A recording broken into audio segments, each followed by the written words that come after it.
यदि मुझे विश्वास न होता कि जीवितों की पृथ्वी पर यहोवा की भलाई को देखूंगा तो मूर्छित हो जाता। यदि मैं जीवितों की पृथ्वी पर इस देश में परमेश्वर की भलाई को देखूंगा, परमेश्वर भला है, बहुत ही ज्यादा भला है, यह ज्ञान जब मुझ में नहीं होता तो इस भूमि में भलाइयों को पाऊंगा ऐसी अपेक्षा नहीं होगी। मसीह जिंदगी का मतलब फुल ऑफ एक्सपेक्टेशन, अपेक्षाओं से भरा रहना ही मसीह जिंदगी है। भलाइयों को देखूंगा, भरपूरी को देखूंगा, जीवन को देखूंगा, अनुकूलता को देखूंगा, ऐसी अपेक्षा होनी चाहिए। स्वर्ग में नहीं, यहीं पर मैं देखूंगा, इस पृथ्वी में देखूंगा, सफलता को देखूंगा, जीवन को देखूंगा, भलाई को देखूंगा। बहुत सारे लोग भलाई होगी ऐसी अपेक्षा नहीं है, बहुत सारे लोगों को, बहुत सारे लोगों को बुराई होगी उसकी अपेक्षा है। ये भला हो जाएगा, ये बुरा हो जाएगा, यही अपेक्षा में रहते हैं। एक हफ्ता कुछ बुरा होता ही नहीं तो बहुत बड़ी अपेक्षा। एक हफ्ते में कुछ बुरा नहीं होता है तो भूकंप की तरह फटने लगता है।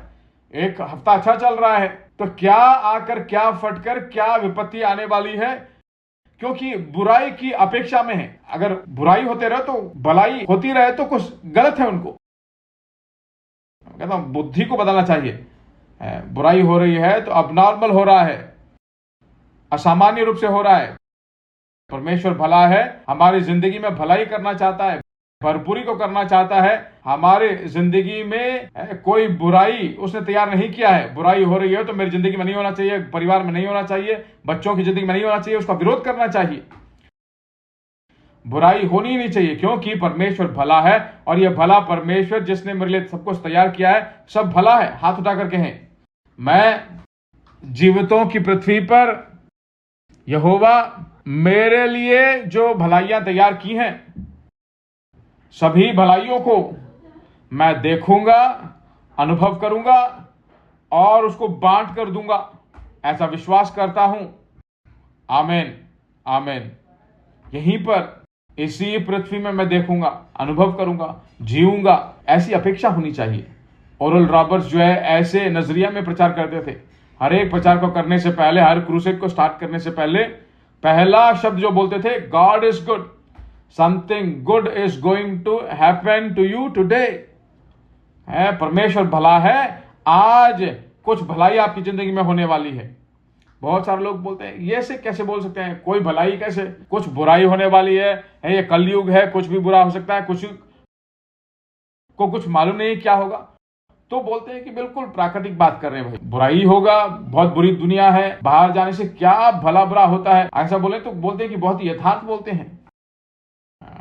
देख लो भाई, समझदार से रहो भाई, है तो प्राकृतिक बोलते हैं, जाओ भाई अच्छा रहोगे, ऐसा बोले तो बोलते कि प्रैक्टिकली बोलते नहीं ऐसा। हमारा लैंग्वेज, हमारी सोचें पूरी तरह से शैतान ने करप्ट कर दिया है।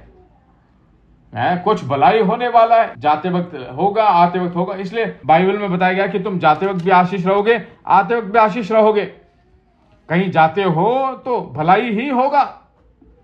कुछ लोग कहते हैं नहीं, पहाड़ की चोटाई पे अगर जाओगे तो तुम्हें तराइयों से गुजरना होगा। नहीं नहीं, तराई की ओर से जा सकते हो, पर इसका मतलब यह नहीं कि बुराई होगी।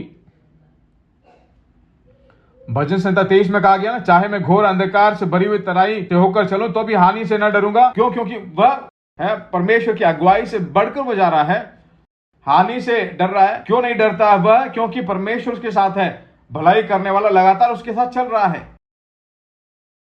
दिमाग में एक बात सदा होना चाहिए, जिसके अंदर भी आप प्रवेश करो, एक बात को अपने मन में रखिए, परमेश्वर भलाई करेगा, भलाई होगा। ऐसे रहकर जिए, परमेश्वर आपके लिए जो कुछ भलाई रखा है वो सब अनुभव कर सकते हो।